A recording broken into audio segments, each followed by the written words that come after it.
আসসালামু আলাইকুম। আজ আমি ঝটপট ইফতারির আগে একটু বিটরুটের শরবত তৈরি করলাম। প্রথমে একটা বড় সাইজের বিটরুট কেটে অর্ধেক নিয়েছি, 3-4টা খেজুর নিয়েছি, 3টা সাদা গোলমরিচ দিয়েছি, একটু লেবু চিপে দিয়েছি, দিয়ে একটু ঠান্ডা পানি ঢেলে দিয়ে আমি খুব জলদি করে বিটরুটের শরবত তৈরি করলাম।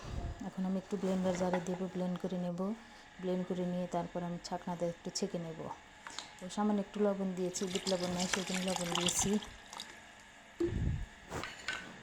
মন প্রাণ জোড়ানো এই শরবত তৃষ্ণা মিটা। এখন আমি ছাঁকনাতে ছেঁকে নেব।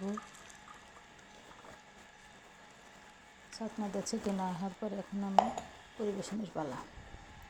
আমার ছেলের তো খুব পছন্দ এই বিটরুটের শরবত, সেই মজা, সেই স্বাদ, সুস্বাদু।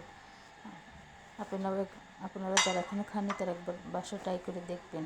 আমার রেসিপিটা যদি ভালো লাগে সাবস্ক্রাইব করবেন, কমেন্ট করবেন।